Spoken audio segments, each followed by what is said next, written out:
హరే కృష్ణ భక్తులందరికీ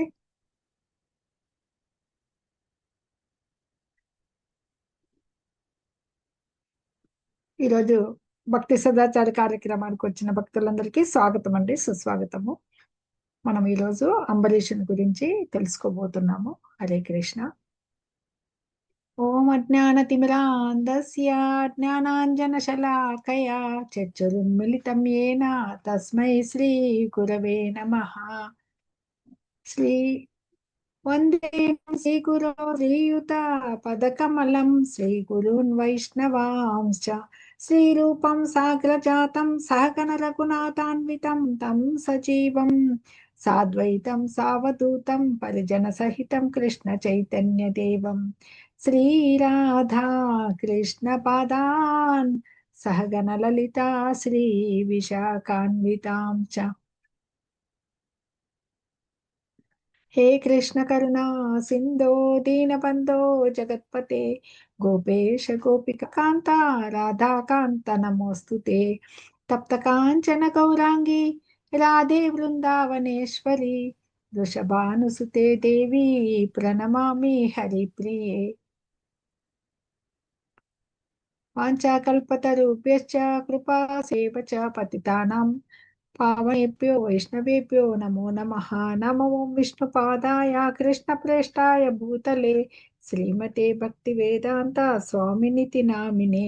नमस्ते सारस्वते देवे गौरवाणी प्रचारिणे निर्विशेष शून्यवादी पाश्चात्य देशतारिणे. जय श्री कृष्ण चैतन्य प्रभु नित्यानंद श्री अद्वैत गदाधरा श्रीवासादि गौर भक्त वृंदा. हरे कृष्णा कृष्ण कृष्णा हरे हरे हरे रामा राम राम हरे हरे हरे कृष्णा कृष्ण कृष्णा हरे हरे हरे रामा రామ రామ హరే హరే. అందరూ చెప్పండి ఒకసారి మహామంత్రము. హరే కృష్ణ హరే హరే కృష్ణ హరే కృష్ణ కృష్ణ కృష్ణ హరే హరే హరే రామ హరే రామ రామ రామ హరే హరే హరే కృష్ణ కృష్ణ కృష్ణ హరే హరే హరే రామ రామ రామ హరే హరే. హరే కృష్ణ. మనకి అంబరీషుని మనకి మహాభాగవతంలో అంబరీషుడు మహాభక్తుడు.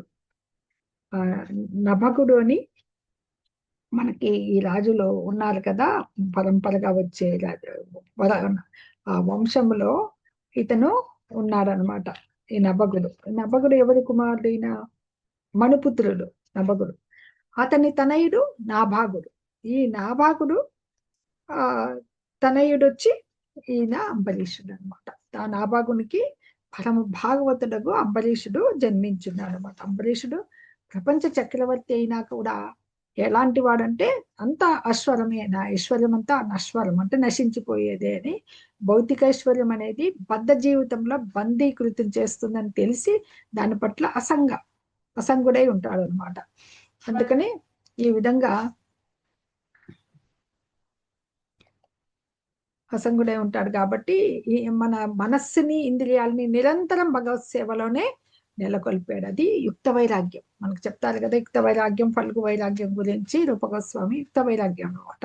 తన మనస్సు ఇంద్రియాలు నిరంతరం భగవత్ సేవలోనే నిలిపి ఉంటాడు అన్నమాట.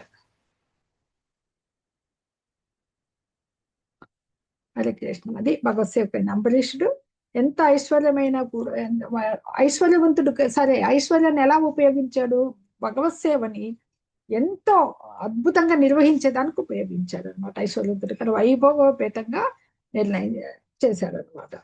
తదుపరి ఆయన గురించి మొట్టమొదట మనం తెలుసుకున్నప్పుడు ఆయన జీవిత విధానాన్ని తెలుసుకున్నాం. అంబరీషుడు ఎలా ఉండేవాడు? మహానుభావుడు, సచ్చరిత్రుడు అని చెప్పుకున్నాం కదా. బోల్డంత సంపద ఉంది, అలాంటి సంపద నశించి తీరేదని తెలుసుకున్నాడు. సరే, భగవద్భక్తుడు అని చూశాం కదా. వాసుదేవుడికి శ్రీకృష్ణ భగవానుడికి ఆయన భక్తులైన సాధు పురుషులకి పరమ భక్తుడు అనమాట. భగవానుడికి కాకుండా భగవాన్ భక్తులకి ఇట్టి భక్తి కారణంగా ఈ సమస్త విశ్వాన్ని గులకరాయిలాగా చూసేవాడు, తుచ్చంగా భావించాడు. ఒక శ్లోకము ఆయన యొక్క ఇంద్రియాలని మొత్తం ఎలా భగవత్ సేవలో ఉపయోగించేదానికి చక్కటి శ్లోకాలు చూద్దాము. సవై మన కృష్ణ పదార విందయోర్ వచాంసి వైకుంఠ గుణానువర్ణనే కరౌ కరే హరిర్మందిరమార్జనాదిషు శృతిం చకారాచ్యుత సత్కథోథయే ముకుందలింగాలయ దర్శనే దృశౌ తద్రుత్య గాత్ర స్పర్శేంగ సంగమం ఘ్రాణం చ తత్పాద సరౌజ సౌరభే శ్రీమత్తులస్యారసనాం తదర్పితే పాదౌ హరే క్షేత్రపదానుసర్పణే శిరో హృషికేశ పదాభివందనే కామం చ దాస్యేన తు కామకామ్యయా యతోత్తమ శ్లోక జనాశ్రయారతిః. తన ఇంద్రియాలని ఎలాగా మొత్తం అన్ని ఇంద్రియాలని ఎలా ఉపయోగించాడు అని చెప్పేసి ఈ శ్లోకాలు చెప్తున్నాయి అన్నమాట. అంబరీషుడు తన మనస్సుని శ్రీకృష్ణ పాదార విందు ధ్యానం అంతే, వాక్కులని ఆ దేవదేవుని గుణకీర్తనమునందు, కరములను హరిమందిర మార్జనమునందు, కర్ణాలను శ్రీకృష్ణుడు పలికిన పలుకులను లేదా శ్రీకృష్ణుని కూర్చిన వాక్కులను వినడానికి ఉపయోగించాడు అనమాట. ఈ భాగవత ఉత్తముడు కదా ఈయన భాగవతుడు. నేత్రాలను, తన నేత్రాలని అర్చామూర్తిని, శ్రీకృష్ణ మందిరాలను, మధురా బృందావనం వంటి శ్రీకృష్ణ జన్మస్థానాలు దర్శించుట ఎందు నెలకొల్పాడు. అతడు స్పర్శను ఎలాగా కృష్ణ భక్తుని స్పృశించుట ఎందు తన స్పర్శ వాక్ మనకి ఇవి ఉన్నాయి కదా జ్ఞానేంద్రియాలు, ఇంద్రియార్థాలు, స్పర్శను కూడా కృష్ణ భక్తుని స్పృశించడంలోనే ఎంతో ఆనందాన్ని పొందేవాడు అనమాట. ఘ్రాణం, ఇలా మన నాసిక చేసే పనేమి ఘ్రాణం. ఆ తులసి దళాలు భగవంతుని పాద పద్మాలు వెంట ఎలాగైతే సనక సన్నందాదులు తులసి దళాలతో నిరాకారవాదుల నుంచి సాకారవాదులుగా మారారు కదా, ఆ రకంగా ఆగ్రానించడంలో ఆ రసనాన్ని, చిహ్వ కేవలం భగవత్ ప్రసాదాన్ని తీసుకోవడంలోనూ, పాదాలని హరిమందిర క్షేత్రాలకే వెళ్ళడానికి ఆయన పర్యటన, శిరస్సును తల వంచి పాదాలు భగవంతుడి చేత మొక్కేదానికి, కోరికలను కేవలం హృషికేశుని సేవ ఎందే 24 గంటలు నిలిపాడు. ఇది శుద్ధ భక్తుడి యొక్క మొత్తం ఇంద్రియాలన్నీ భగవంతునికి సమర్పణం చేసుకున్నాడు, శరణాగతి అనమాట. నిజానికి అతడు తన స్వీయేంద్రియ భోగానికి, తను భోగించడానికి ఏది కూడా కోరి ఉండలేదన్నమాట. సర్వేంద్రియాలని ఆయన భగవత్ సంబంధ కార్యక్రమాలు నిలిపి భక్తి యోగంలో ఉన్నాడు. అతను తనే రాజ్యం వచ్చింది, తండ్రి చక్రవర్తిని చేసేసాడు ప్రపంచానికి, ఎంతో సమృద్ధిగా ఉంది దేశం అంతా కూడా, కానీ అదంతా కూడా భగవత్ సేవకే ఉపయోగించాడు. ఎంత ఐశ్వర్యవంతుడైనా అనమాట. కృష్ణానురక్తిని పెంచుకుని భౌతిక వాంఛల నుండి పూర్తిగా బయటపడేదానికి ఇది శుద్ధ భక్తి మార్గం అన్నమాట. అది మనకి చెప్పబడుతోంది. ఈ రకంగా అన్ని తన విద్యుక్త ధర్మాలన్నీ నిర్వహిస్తున్నాడు రాజుగా. తన సమస్త రాచకర్మల ఫలాలన్నీ కూడా పరమభోక్త, ఇంద్రియానుభూతికి పరమైన వాడు. భగవంతుడు ఎవరు? త్రిగుణాతీతుడు, ఇంద్రియాలకు అధిపతి, ఆయన ఇంద్రియాలకు ఆనందాన్ని కలిగించేవాడు గోవిందుడు, ఇంద్రియాలకు అధిపతి మనకు ఋషికేశుడు, అలాగే ఇంద్రియాలకు అతీతమైన వాడు, భౌతికేంద్రియాన్ని ఆయన చిక్కని వాడు అనమాట, అధోక్షజుడు. అట్లా పరమైన వాడు దేవదేవుడైన శ్రీకృష్ణ భగవానికి సమర్పించాడు అనమాట. అందుకని ఈ ఆయనకి పరిపాలన అనేది అతి సులభం అయిపోయింది. భగవంతుడు నిరంతర భక్తుడు, పరమ భగవత్ నిష్టలో ఉండే విప్రులే ఉన్నారు ఆయనకు మంత్రులుగా. వాళ్ళ ఉపదేశాలని ఆచరిస్తూ, అంటే అంత నియమాలు పాటిస్తూ వెళ్ళాడు అనమాట. ఇంకా తర్వాత ఏం చేశాడు? సరస్వతి నది ప్రవహించే మంచి మంచి ప్రదేశాల్లో ఆయన అశ్వమేధ యజ్ఞాలు చేశాడు, అంటే మహాయజ్ఞాలు చేసి. యజ్ఞ భోక్త ఎవరు? భగవంతుడు తెలుసు కదా మనకి. భోక్తారాం యజ్ఞ తపసాం సర్వలోక మహేశ్వరుడు. యజ్ఞపతి ఎవరు? శ్రీకృష్ణ భగవాన్. ఆయన యజ్ఞపతి భగవాన్ని సంతృప్తి పరిచారు వాడు చేసి. ఆ యజ్ఞాలు ఎంత అద్భుతంగా ఉన్నాయి, ఐశ్వర్యానికి కొదవలేదు కదా. మహదైశ్వర్యంతో యుక్తమగు సామగ్రి బ్రాహ్మణులకు భూరి దక్షిణలు ఇవ్వబడ్డాయి అన్నమాట. ఇలాగా యజ్ఞ నిర్వాహకుడు రాజు యొక్క ప్రతినిధులుగా ఎవరున్నారు మునులు అంటే వశిష్ఠుడు, అసితుడు, గౌతముడు, మున్న మహనీయులంతా కూడా బ్రాహ్మణ్ అవంతా పర్యవేక్షించాడు. సూపర్వైజర్లు కావాలి కదా, అలా చేశారు అనమాట. ఒక యజ్ఞానికి ఏం కావాల్సి వస్తుంది మనం చదివే ఉన్నాం, వేదాల్లో చెప్పబడుతుంది. యజ్ఞం నందు సభాసదులు, ఋత్విక్కులు ఉంటారు కదా యజ్ఞాలు చేసేదాన్ని. ముఖ్యంగా హోత, ఉద్గాత, బ్రహ్మ, అధ్వర్యుడు వీళ్ళంతా నిర్వహిస్తుంటారు యజ్ఞాన్ని. ఉత్తమ వస్త్రాన్ని ధరించి దేవతల్లాగా కనపడ్డారంట. అందరూ ఉత్సాహంతో ఆ యజ్ఞాన్ని సుసంపన్నం చేశారన్నమాట. చేసిన తర్వాత అందరూ అసలుకి రాజ్యంలో ప్రజలంతా కూడా ఎలా ఉన్నారంటే వాళ్ళకి ఆయన భగవంతుని శ్రవణ కీర్తనలకు అలవాటు పడినారు కాబట్టి దేవతలకు ఎంత ప్రేమైంది ఏముంది. మామూలుగా ఎవరైనా చనిపోతే స్వర్గానికి పోవాలనుకుంటారు, ప్లస్ స్వర్గాన్ని కూడా ప్రజలు కూడా కోరుకోలేదంట. అంత అద్భుతంగా ఉంది ఆయన పాలనలో ప్రజలు అనమాట. ఎందుకంటే భగవత్ సేవ అనే దాంట్లో మునిగిపోయి ఆ దివ్య సౌఖ్యంలో ఈ పరిపూర్ణలైన ఈ మహాయోగుల్లాగా అయిపోతారు కదా. అంతా వాళ్ళు యోగులు సాధించే సిద్ధుల్లో ఎప్పటికీ ఉండదు వాళ్ళకి. భగవంతుణ్ణి నిరంతరం హృదయంలో ఉండి నిలుపుకున్న భక్తులు అనుభవించే దివ్యానందాన్ని ఎప్పటికీ అట్లాంటి సిద్ధులు ఆనందాన్ని చేయలేవన్నమాట. ఈ రకంగా అంబరీషుడు ఎప్పుడు భక్తి యోగులు నిలిచి అంతరంగంలో ఎంత తీవ్రమైన తపస్సులాగా చేశాడనమాట. భక్తిని భగవంతున్నే సంతృప్తి పరచడమే ఆయన కార్యక్రమంగా పెట్టుకున్నందుకు భౌతిక వాంఛలు లేవన్నమాట. ఆసక్తి మామూలుగా ఒక చక్రవర్తికి ఉండాల్సిన ఆసక్తి ఎలా ఉంటుంది? గృహ కలాపాలు ఉంటాయి, ధార అంటే భార్యాపుత్రులు, బంధుమిత్రులు, గజాలు ఎన్ని ఉంటాయి, ఏనుగులేమి, రథవాహనాలేమి, అశ్వాలేమి, అనేక రత్నాలు, వస్త్రాభరణాలు, ఎంతో ధనరాశి, వాటి పట్ల ఆయనకి ఎలాంటి ఆసక్తి లేదన్నమాట. ఇవన్నీ కూడా నశ్వరములు, భౌతికములని ఆయన త్యజించాడనమాట. ఇటువంటి భక్తిలో ఉన్నందుకు ఆయన భాగవతోత్తముడు, అంత శుద్ధ భక్తుడు అనమాట అంబరీషుడు. ఆ ఏకాంత భక్తికి భగవంతుడు ప్రసన్నుడై ఏం చేశాడు? శత్రు భీకరమైంది ఏది శత్రువుల నుండి విపత్తుల నుండి రక్షించేదైనా సుదర్శన చక్రాన్ని ఆయనకి ఇచ్చేసాడు అనమాట. చూడండి, ఆయన రక్షకై అతనికి వసిగాడు అనమాట. ఈ రకంగా అది తీసుకుని ఉన్న తర్వాత భగవంతుడు మళ్ళీ ఈ భగవంతుని నడిచే భక్తుడు అంబరీషుడు శ్రీకృష్ణ భగవాన్ని అర్చించేందుకు అంబరీషుడు ఏం చేస్తాడంటే తనతో ఈక్వల్గా తన పత్ని కూడా అంతగా ఆచరిస్తూ ఉంటుంది. 1 సంవత్సరం ఏకాదశి వ్రతాన్ని ఆచరించాడు అనమాట. వెళ్ళిన తర్వాత కార్తీక మాసం అంతా కూడా అతడు 3 రాత్రులు ఉపవాసం ఉండి యమునా నదిలో స్నానం చేసి మధువనం, ఏదైతే మధువనంలో దేవుడు కూడా అక్కడ తపస్సు చేశాడు, వెళ్ళి దేవదేవుడైన హరిని అభిషేకించాడు అనమాట.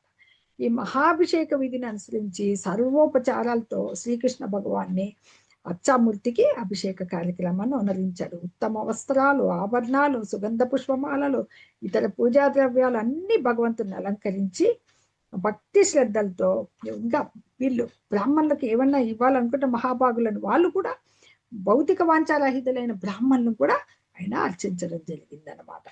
తదుపరి ఆ వ్రతాన్ని ఆచరించాక ఇంటికి వచ్చిన అతిథులను, ముఖ్యంగా బ్రాహ్మణుల్ని సంతృష్టిపరిచారు. ఇవి కోట్ల కొద్దీ గోవుల్ని, అవి ఎలా ఉన్నాయి, బంగారు ఐశ్వర్యం కొదవ లేదనుకున్నాం కదా, బంగారు తొడుగు కలిగిన కొమ్ములకంతా బంగారు తొడుగులు పెట్టినటివి, వెండివితో ఉన్న గిట్టలు, ఇట్లాంటి కోట్ల వాటికి వస్త్రాలు, క్షీరాలు, అంత పొదుగులతో ఉన్న క్షీరం ఇచ్చే గోవులు అనమాట. సాధు స్వభావం, వయసులో ఉన్నట్టు సుందరమైనట్టు గోవులను కూడా చూడండి ఎంత మంచి ఉన్నాయంటే ఆయన పాలన అటువంటి ధర్మం ఉంది కదా, అందుకనమాట. అవి దూడల్ని కలిగి ఉన్నాయి. అవి దానం ఇచ్చిన తర్వాత బ్రాహ్మణులకు తృప్తిగా భోజనం పెట్టి సంతుష్టులైనాక ఇంకా సరే వాళ్ళ అనుమతితో ఏకాదశి పారణం చేయాలని చెప్పి నీకు అన్నాడు. అప్పుడు మహాయోగి మహాతపసంపన్నుడైన దుర్వాసముని అతిథి రూపంలో రంగప్రవేశం చేశాడు అనమాట. వచ్చాడు అంబరీషుడు.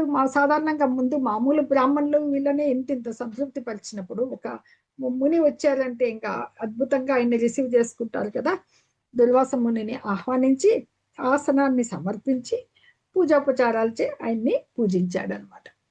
పూజించి ఆ ముని పాద పద్మాల దగ్గర కూర్చుని భోజనం చేయమని అర్థించాడు. అయిపోతుంది కదా. ఈయన అంబరీషుని అభ్యర్థిని మహాదానందంతో అంగీకరించాడు. సరే నిత్యానుష్ఠానం చేసి వస్తూ సాని యమునా నదికి వెళ్ళాలన్నమాట. అక్కడ పవిత్ర జలాల్లో మునిగి ఆయన నిరాకార బ్రహ్మాన్ని ధ్యానంలో మునిగిపోయిన తర్వాత పారణానికి ఇంకా పారణ చేయాలి కదా, ఏకాదశి వ్రతం అయిపోతే మళ్ళీ వచ్చేసి గడియలు దాటిపోతాయి కదా, ద్వాదశి దినంలో ఒక్క ముహూర్త కాలమే మిగిలిందనమాట. అందువల్ల పారణము చెయ్యాలనేది తప్పనిసరి అయిపోయింది. లేదంటే సంకట పరిస్థితి వచ్చేసింది అంబరీషుడికి, ఫలం పోతుంది. రాజు అడిగాడు అన్నమాట, ఇలా అన్నాడు, ఏమని, ఈ బ్రాహ్మణీయుడ మర్యాదాతిక్రమం నిక్కంగా గొప్ప అపరాధము. ఇప్పుడు ఆయన పాలన చేశాడంటే అతిథి వచ్చే వరకు వెయిట్ చేయనందుకు అది గొప్ప అపరాధం. ఇంకొక ప్రక్క ద్వాదశి సమయంలో పాలన చేయించే వ్రత పాలనానికి భంగం కలుగుతుంది. కనుక బ్రాహ్మణులారా మీరిది శుభకరమే కానీ అధర్మయుతం కాదని భావించినచో జలపానంచే పారం చేయగలను అని పర్మిషన్ అడిగాడు. ఈ ప్రకారము బ్రాహ్మణులతో సంప్రదించాడు అనమాట. సంప్రదించిన పిమ్మట అంబరీషుడు ఒక నిర్ణయానికి వచ్చాడు. సరే, బ్రాహ్మణుల అభిప్రాయాన్ని అనుసరించి జలపానాన్ని భక్షణము అభక్షణము అంటే తిన్నాడు లేదు, భక్షణము స్వీకరించాడు, అభక్షణం స్వీకరించలేదని భావింపవచ్చు అన్నమాట. ఇది తీసుకున్న తర్వాత అంబరీషుడు భగవంతుడిని ధ్యానించుకుని మనసులో జలాన్ని పానం చేసి దుర్వాసముని కోసం చూస్తా కూర్చున్నాడు అనమాట. మధ్యాహ్న సమయం అందు వచ్చాడు మెల్లిగా. ఎవరు అనుష్ఠానం పూర్తి చేసుకొని తన కార్యక్రమాలు దుర్వాసముని తిరిగి రాగా సకలోపచారాలతో మళ్ళీ ఆహ్వానించాడు. కానీ ఆయనకి ముని కదా, యోగ దృష్టితో తెలుసుకున్నాడు, నా అనుమతి లేకుండా జలపానం చేసేవాడు. ఆయనకి దుర్వాసుడికి ఎంత కోపం వచ్చి దేహమే కంపించిపోయింది, ఆకలి కొన్నోలాగా అనమాట. ముఖం చిట్లిచ్చినాడు, బ్రుకుటి అంటే నుదురు చిట్లించేస్తారు కదా, ముడిపడగా వెంటనే చేతులు జోడ్చి నిల్చున్న అంబరీషుడితో క్రుద్ధుడై కోపంతో ఇలా పలికాడు అనమాట, అహో ఈ క్రూరుని వ్యవహారం చూడు, ఇతడు విష్ణు భక్తుడు కాడు, ఐశ్వర్యముచే తన పదవిచే ఇతడు గర్వితుడైపోయి తానే ఈశ్వరుడునని భావిస్తున్నాడు. దేవుడు అనుకుంటున్నాడు ఇతడు ఎట్లు అధర్మను అతిక్రమించునో గమనింపుడు అక్కడ ఉన్న వాళ్ళతో అంటున్నాడు అనమాట. అంబరీష, నన్ను ఆతిథ్యానికి పిలిచావు, నీవు నాకు భోజనం పెట్టకే తొలుత భజించావు కాబట్టి నీ దుర్వ్యవహారానికి ఇప్పుడే నిన్ను శిక్షగా ఫలాన్ని చూపిస్తాను చూడు అని చెప్పేసి ఇలా ఎంత ఆవేశంతో పలికాడంటే మొక్కం ఎర్రగా అయిపోయింది అనమాట.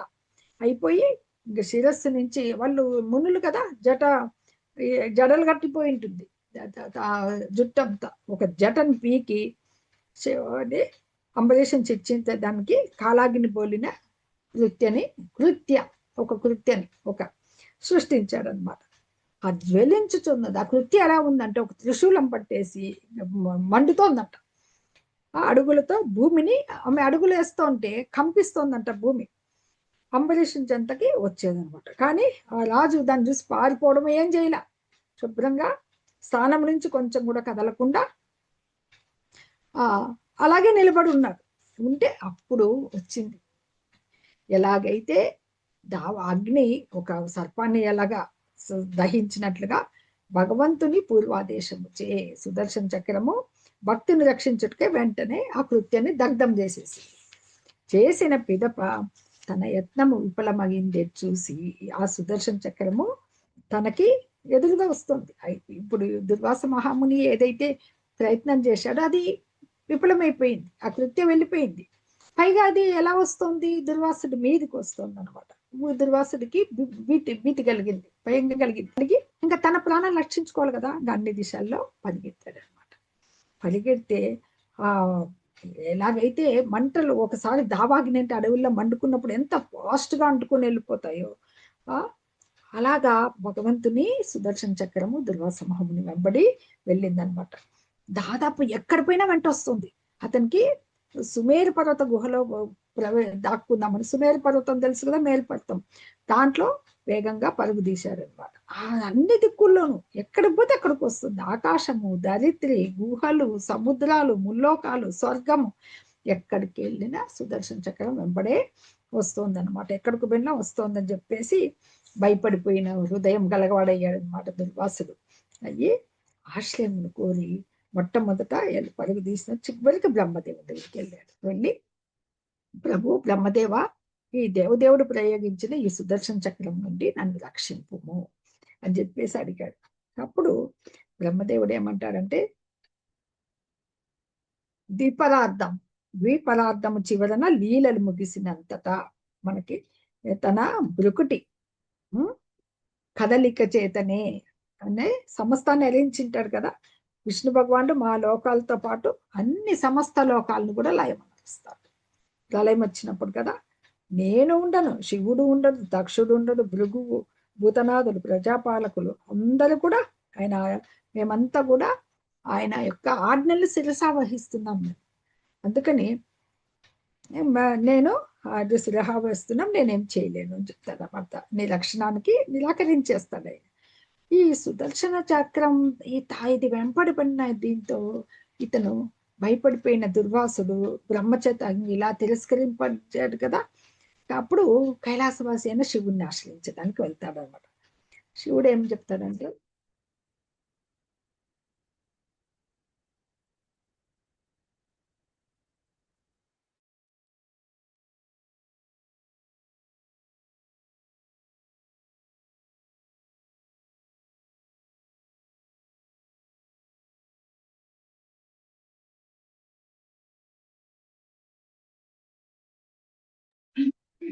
మాతాజీ వినపట్టలేదు మాతాజీ, మ్యూట్ లో ఉన్నట్టు. కాలు వచ్చింది, కాలు వస్తే ఇంటికి వెళ్ళాడు. ఇలాగా శివుడు ఏం పలుకుతాడంటే, వత్స ఈ గొప్పవారం అనేది మిథ్యా భావన. మునులందరికీ ఎంతో తపస్సంపన్నులుగా ఉంటారు, కానీ భక్తి ఎంత తపస్సు ఏదైనా కూడా భగవద్భక్తి లేని అది దుష్ఫలితం. ముఖ్యంగా అహంకారాన్ని జయించాలి, మిథ్యాహంకారం ఉండకూడదు కదా. ఎంత గొప్ప మిథ్యాభావంలో మేము ఈ విశ్వం నందే పరిభ్రమించేది వారమగు నేను బ్రహ్మ ఇతర దేవతలు దేవదేవునిపై ఎట్టి పరాక్రమాన్ని మేము చూపలేము. ఎలాగనగా ఈ అనంత విశ్వాలు దాని అందరి జీవులు ఆ దేవదేవుని ఉద్దేశ మాత్రాన్ని కేవలము ఉత్పన్నమవుతున్నాయి, నష్టమైపోతున్నాయి అని చెప్తారనమాట.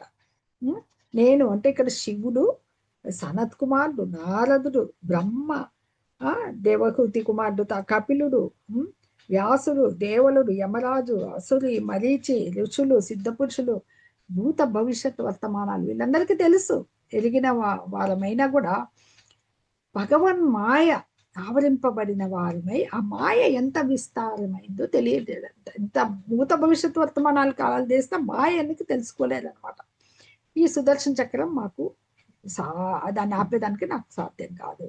నీవు వెళ్ళి విష్ణువుని ఆశ్రయింపుము, ఆ దేవదేవుని చెంతకే వెడలుము సలహా ఇస్తాడనమాట శివుడు. ఎందుకంటే ఆయన దయామయుడు, నీకు తప్పకుండా మేలు చేస్తాడు అని వెళ్తాడనమాట.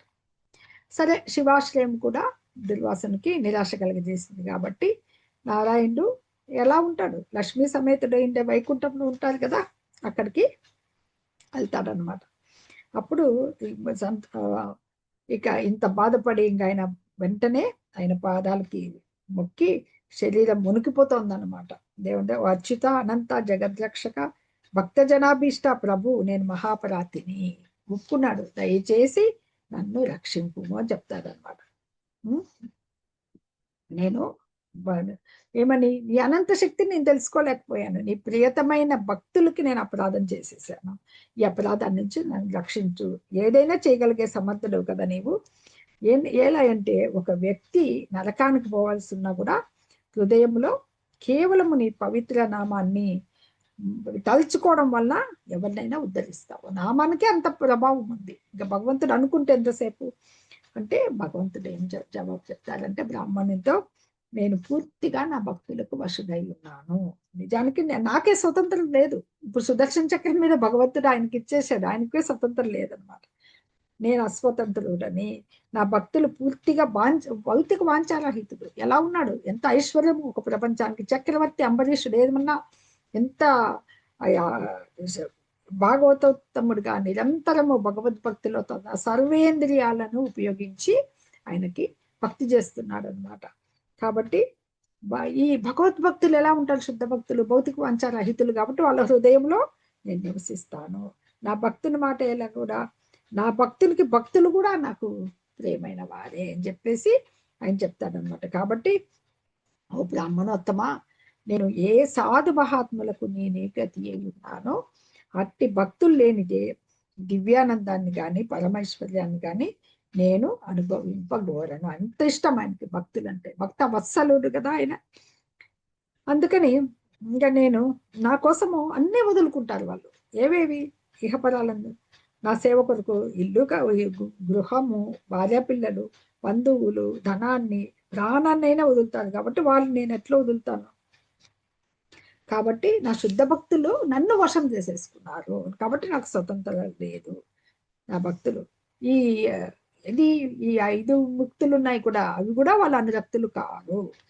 నిరంతరము నా హృదయంలో నా ధ్యానం మీదే ఉంటారు. కాబట్టి నేను వారిని తప్ప ఇంకెవరు అన్యులు నాకు అవసరం లేదు. నేను ఎరగను, అన్యుల్ని ఎరగను అని చెప్పేస్తున్నారు అన్నమాట భగవంతుడు. కానీ బ్రాహ్మణోత్తమ నన్ను శరణ్ జోసావు కదా, శరణ్ జొచ్చావు కాబట్టి ఒక ఉపాయం చెప్తాను. నీవు అంబరీషుని ఎడ అపరాధం వచ్చావు. అందుకని క్షణమాలస్యము చేయక వెంటనే అతని దగ్గరికి వెళ్ళుము. ఈ నామమాత్రమైన శక్తిని, అంటే ఎంత తపస్సంపన్నుడైనా అతనికి శక్తి ఉంది. అది నామమాత్రమైన శక్తిని ఎవరి మీద ప్రయోగించినావు? నువ్వు భక్తుడి మీద ప్రయోగించావు. అది ప్రయోగించిన వాడి మీదనే ప్రభావం చూపిస్తుంది. కాబట్టి ఆ విధంగా కర్త, దీంట్లో కర్త ఎవరు? దుర్వాసుడే. కర్తకే హాని కలుగుతుంది. కాబట్టి లక్ష్యానికి కాదు. నీ లక్ష్యం ఏంటి? ఆయన్ని నశింపజేయాలని. కానీ అది ఫలించదు. ఎందుకని? అక్కడ ఉండేది భక్తుడు, శుద్ధ భక్తుడు. ఈ బ్రాహ్మణులకి ఎలా ఉండాలి? ఇప్పుడు నువ్వు బ్రాహ్మణుడు, సద్బ్రాహ్మణుడివి, ఒక మునివి. తపో విద్యలు శ్రేయస్కరాలు, కానీ అవి ఎప్పటికీ దుర్వినియోగం చేయకూడదు అనమాట. పొందబడిన అవి ఇలాగా ఈ దుర్వినియోగానికి, దుర్వినీతుడకు వ్యక్తిచే పొందబడినప్పుడు అవి ప్రమాదకరంగా మారుతాయి అని చెప్పి నీకు నీ వెంటనే నాభాగసుతుడు కదా, నాభాగుడు తండ్రి కొడుకు నాభాగుని కుమారుడు అంబరీషుడు అనమాట. అతని అంబరీషుని చెంతకు వెడలు ఆ మహాభాగవతోత్తముడు అని చెప్పుకున్నాం కదా, ఆయన యొక్క ప్రసన్నం చేసుకుంటేనే నీకు శాంతి కలుగుతుంది అని చెప్పి అడ్వైజ్ ఇవ్వడం జరిగిందనమాట. వెంటనే విష్ణు భగవాన్ చేతంగా ఆదేశితుడు అయ్యాడు కదా, వెంటనే అంబరీషుని చెంతకు వెళ్ళి దుఃఖంతో కళ్ళ నీళ్లతో పాదాపద్మాల మీద పట్టుకున్నాడు. కానీ ఆయన వెంటనే సంతోషించాడు, లజ్జితుడయ్యాడు. అంబరీషుడికి సిగ్గు చెందాడు. అయ్యో, ఒక ముని నా పాదాలు పట్టుకుంటున్నాడు అని అంబరీషుడు అయ్యి ఆ ముని స్తుతించడానికి ఇంకా స్తుతించడానికి మొదలు పెట్టాడు అనమాట. కానీ ఆ స్థుతినేమి ఆయనకి అవసరం కాలేదు. ఎందుకంటే కరుణ, రాజు శుద్ధ భక్తుడు కదా, ఇలాంటి రాజు వెంటనే అతని కంటే ఎక్కువ బాధపడ్డాడు పాదాలు పట్టుకోమని. కాబట్టి వెంటనే సుదర్శన చక్రాన్ని స్తుతించడం మొదలు పెట్టాడు అన్నమాట. ఓ సుదర్శన చక్రమా, నీవు అగ్నివి, పరమశక్తిమంతుడగు సూర్యుడవు, నక్షత్రాధిపతి అగు చంద్రుడవు, నీవే జలము, ధరణి, ఆకాశం, వాయువు, పంచతన్మాత్రలు, శబ్దం, స్పర్శ, రూపం, రసం, గ్రంథం అయినావు. ఇంద్రియాలు కూడా నీవే. మనకు మంచి శ్లోకం వస్తుంది. త్వమగ్నిర్భగవాన్ సూర్యస్త్వం సోమో జ్యోతిషాం పతి, త్వమాపస్త్వం క్షితిర్యోమా వాయుర్మాత్రేంద్రియాణి చ. సుదర్శన నమస్తుభ్యం సహస్రారాచ్యుత ప్రియా, సర్వాస్త్రఘాతిన్ విప్రాయ స్వస్తి భూయా ఇడస్పతే. అచ్యుత ప్రియ, భగవంతునికి ప్రేమైంది కదా అచ్యుతునికి. అచ్యుత ప్రియ, అచ్యుతుడు ఎవరు? ఆయన నశింపులేనివాడు. చ్యుతం అంటే నశించేది. అలాంటి అచ్యుతునికి ప్రియమైంది, అది కూడా నశింపులేనిది అన్నమాట. నీవు సహస్రకాలాలు కలుపునే 1000 అంచులు ఉంటాయి ఆ సుదర్శన చక్రానికి కలిగిన వాడు. జగత్పతి, సర్వాస్త్ర విధ్వంసక, దేవదేవుని ఆది వీక్షణమా, నీకు వందనములు. దయచేసి ఈ బ్రాహ్మణునికి ఆశ్రయమొసగి శుభాల్ని కలుగజేయము. స్తుతిస్తున్నాడు. బ్రాహ్మణుడు వచ్చి ఆ దుర్వాసముని పాదపద్మాలు పట్టుకుంటే లజ్జితుడయ్యాడు. ఒక భక్తునికి ఉండాల్సిన లక్షణం అది. ఎలాంటి నయాల్ని, గౌరవాల్ని కోరుకోరు. శుభాశుభాలకు అన్నిటికీ అతీతంగా ఉంటారు కదా. వెంటనే ఆయన కరుణతో ఈయన్ని స్తుతించక ముందే ఈయనే సుదర్శన చక్రాన్ని స్తుతించడం మొదలు పెట్టాడనమాట. ఈ రకంగా అంబరీషుడు మొదలుపెట్టిన తర్వాత, ఓ సుదర్శన చక్రమా, ఇంకా స్తుతిస్తున్నాడు. నీవే ధర్మం, సత్యము, యజ్ఞము, యజ్ఞ ఫలభోక్త, విశ్వపోషణకర్త. భగవంతునికున్న ఏవైతే గుణాలు ఉన్నాయో అవి చెప్తున్నారు అనమాట. పరమ పురుషుని హస్తమందలి దివ్య తేజస్సు. ఇలాగా భగవంతుడు పట్టుకొని ఉంటే ఆ తేజస్సు ఎలా ఉంటుంది? భగవానుని ఆది వీక్షణమైనందున నీవు సుదర్శనమని తెలియబడుతుంది. తొలి చూపు, అందుకనే నీవు సుదర్శనము, సుదర్శనము. దర్శనం ఉంటే దర్శించడం, సుదర్శనం. సమస్తము నీ చేతనే శుభముఖము దర్శనం కదా. ఎందుకంటే ఈ భౌతిక జగత్తు భగవంతుని వీక్షణం చేతనే సృజింపబడిందని వేదాల ద్వారా మనకు తెలుస్తోంది.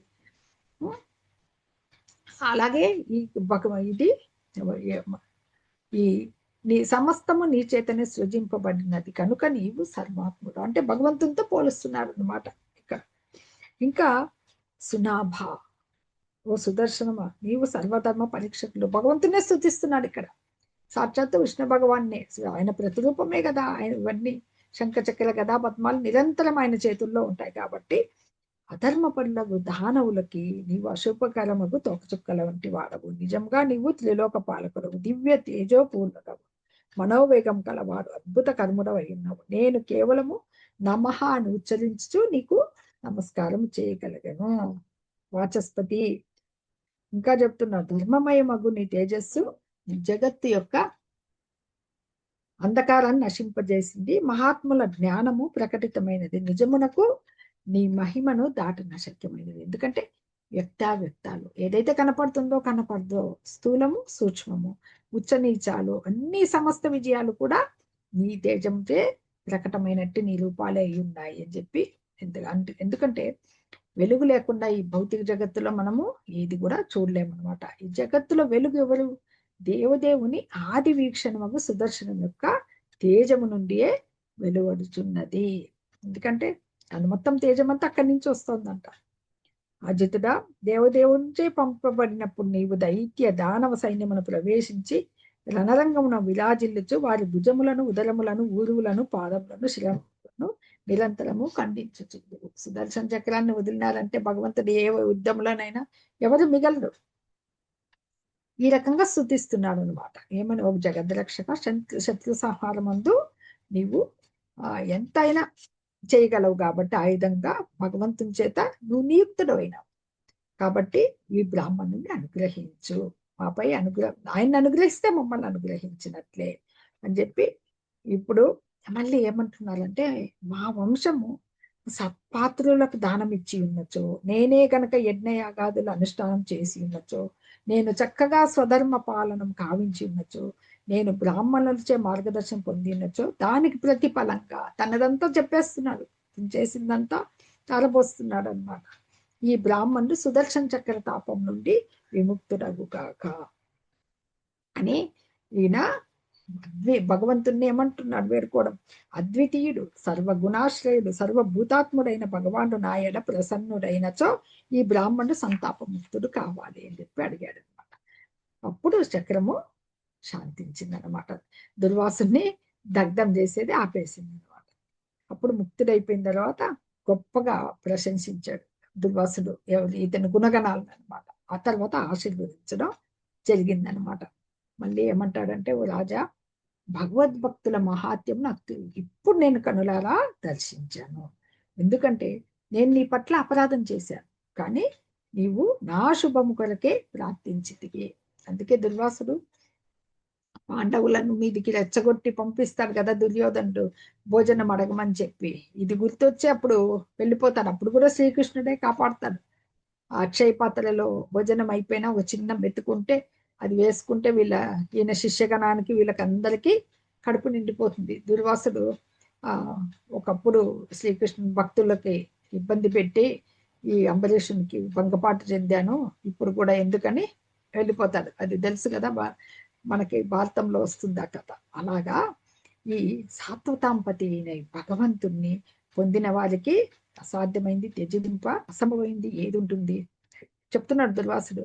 భగవద్మహాత్యాన్ని నేను దర్శించాను, ఎందుకంటే నేను అపరాధం చేశాను, కానీ నా శుభం కోసమే నువ్వు ప్రార్థించావు అందుకని భగవద్దాసులకి అసాధ్యమైంది ఏముంది? భగవంతుని పవిత్ర నామాన్ని శ్రవణం చేసినంత మాత్రాన్ని మనుషులంతా పవిత్రులైపోతున్నారు. కాబట్టి నా అపరాధాలని ఉపేక్షించి నువ్వు నా ప్రాణాన్ని కాపాడావు, నేను నీ అని చెప్పేసి అంబరీష్ ఈయన వెనక్కి వస్తాడని చెప్పి అంతవరకు అంబరీషుడు భోజనమే చేయలేదు. వెళ్ళాడు కదా పరిగెత్తుకుంటూ, తిరిగి రావాలి, అతిథి మర్యాద. అప్పుడు ఆ ముని అరుదించాక మళ్ళీ పాదాలు పట్టుకుని ఆయన్ని ప్రసన్నం చేసి భోజనాన్ని పెట్టాడు అనమాట. అమ్ముని నీవు కూడా భుజింపమని అంబరీషుని కూడా భోజనం చేయమని చెప్తారనమాట. నిన్ను నేను సాధారణ మనిషి అనుకున్నాను ఓ రాజా, నీ పట్ల నాకు చాలా ప్రసన్నుడినయ్యాను. నా బుద్ధి బలంచే ఇప్పుడు నాకు తెలుస్తోంది నువ్వు పరమ భాగవతుడివి. నీ నీ స్పర్శ దర్శనము స్పర్శ సంభాషణచే అసలుకి ఎంత అనుగ్రహితుడినయ్యాను నేను, ఎంత ప్రీతి చెందాను నేను చెప్పేసి చెప్తారనమాట. స్వర్గము ఈ ప్రపంచంలో అందరూ కూడా నీ మహిమల్ని నిరంతరం కీర్తిస్తారు శుద్ధ భక్తులని. ఈ రకంగా ఎంత సంతోషపడి దుర్వాసుడు ఆ రాజును ప్రశంసిస్తూ ఆ ఆకాశ మార్గాన్న వేరే చోటుకు వెళ్ళిపోతాడు అనమాట. తర్వాత మొదట దుర్వాసుడు వెళ్ళినంత వరకు 1 సంవత్సర కాలం అనమాట. తిరిగి వచ్చేంత వరకు అంబరీషుడు ఉపవసించి కేవలం జలాన్ని స్వీకరించి ఉంటాడనమాట. సంవత్సరం పిదప దుర్వాసముని తిరిగి వచ్చిన తర్వాత అంబరీషుడు తృప్తిగా భోజనం వసిగి తాను కూడా భుజించాడనమాట. దగ్ధమై ఘోర ప్రమాదం నుంచి బయటపడటం కాంచిన తర్వాత భగవదనుగ్రహం వలన నేను కూడా శక్తిమంతున్నే అని తెలుసుకున్నాడు. అంతవరకు అంబరీషుడు తన శక్తి తెలియదు, కానీ సర్వము ఇదంతా ఎట్లా లభించింది? భక్తి వలన లభించింది, భగవద్ అనుగ్రహము. ఇది శుద్ధ భక్తుడుగా తెలుసు కాబట్టి పేరు ప్రతిష్టల కోసము ఆయన ఏమి కాకులాడలేదన్నమాట. అందుకని అంబరీషుడు ఏం తెలుసుకున్నాడు? దివ్య గుణాలు ఉన్నాయి కదా ఆయనకి భక్తి వలన. భగవంతుని ఎలా అర్థం చేసుకున్నాడు? బ్రహ్మము, పరమాత్మ, భగవాన్ ఈ తత్వాల్ని చక్కగా తెలుసుకుని భగవాను భక్తితో సేవలో ఉన్నాడు కాబట్టి ఈ భక్తి నుంచే ఆయన ఈ భౌతిక జగత్తులో ఏదైనా కూడా ఏ లోకమైనా కూడా అతనికి నరకంతోనే సమానం అన్నమాట. కేవలం భగవద్ భక్తి అన్నమాట. ఈ మనకి తదుపరి ఏం చేస్తాడంటే ఈ భక్తి యోగంలో ఈ భౌతిక విషయాలతో కూడి ఎంత మాత్రము ఉందని చెప్పేసి చాలా త్వరగా వెళ్ళిపోతాడు. ఆయన గృహస్థ జీవనాన్ని నుంచి వెళ్ళిపోయి వానప్రస్థానికి వెళ్ళిపోయి వాసుదేవుని అందే పూర్తిగా మనస్సుని నగ్నం చేస్తాడనమాట.